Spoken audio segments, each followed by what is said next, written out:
And Bharat కేవలం ఇజ్రాయెల్తోనే పోతుంది కదా గిరీష్. మళ్ళా ఎట్లా ముస్లిం కంట్రీస్ అంతా ఎప్పుడో ఒకప్పుడు ఒకటే దగ్గర ఆయిల్ ఉన్నది, బంగారాలు ఉన్నాయి, ఖనిజాలు ఉన్నాయి, రెవెన్యూ ఉన్నది, ఎకనామిక్ గ్రోత్ ఉన్నది, మళ్ళీ ఏమన్నా అవుతుందా? అమెరికా వాడు వాళ్ళతో చేతులు కలిపిండు.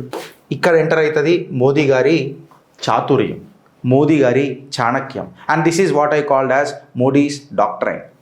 మోడీస్ డాక్ట్రైన్ లాగా నువ్వు చూస్తే కేవలం ఇజ్రాయెల్తో పోతలేడు, కేవలం అమెరికాతో పోతలేడు, కేవలం అరబ్ దేశాలతో పోతలేడు, కేవలం ఆఫ్రికన్ దేశాలతో పోతలేడు, కేవలం యూరోపియన్ దేశాలతో పోతలేడు. నేను రాఫేల్ ఫ్రాన్స్తో కొంటా, నేను కొన్ని టామ్ హాక్ హెలికాప్టర్స్ ఏవైతే ఉంటాయి చూడు, మన టామ్ ఏదో ఉంటాయి అవి, వీటిని నేను అమెరికాతో కొంటా.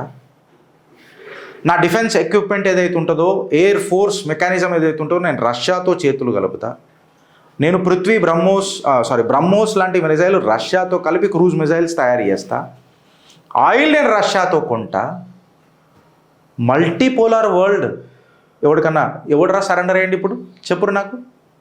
నా దేశ ప్రధాని సరెండర్ అయ్యిందా చెప్పురు? ఎవడో కమెంట్లు పెట్టిండు కదా. క్లియర్ కట్గా చెప్తున్నా, నరేంద్రుడు సరెండర్ అయిందా?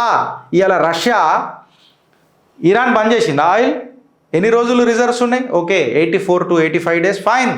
రష్యా సప్లై చేస్తుంది ఆయిల్, మాటిచ్చిట్టు పరమ మిత్రుడు రష్యా.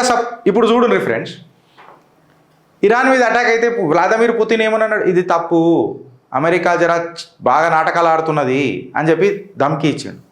ఇజ్రాయెల్కి కూడా ధమ్కీ ఇస్తూనే ఉంటాడు, కరెక్టా?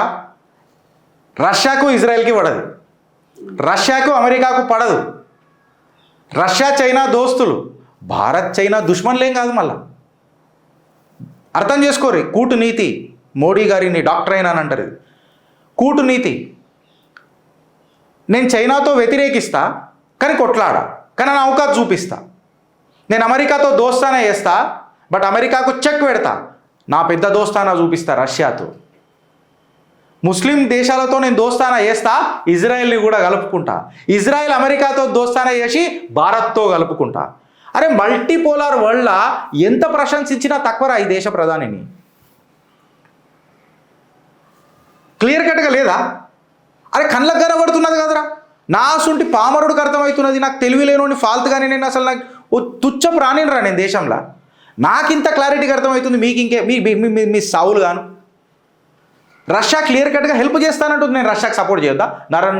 సరెండర్ అయ్యిండు అని అంటే మీ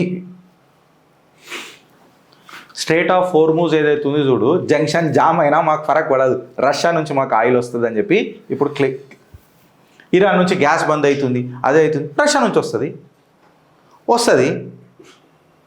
వస్తుంది కానీ బరాలు వస్తుంది. అందుకే నువ్వు ఇలా రంగోలి వేసుకుంటున్నావు, ఆడ కూన్కి హోలీ అవుతున్నది. నువ్వు ఇది అర్థం చేసుకో.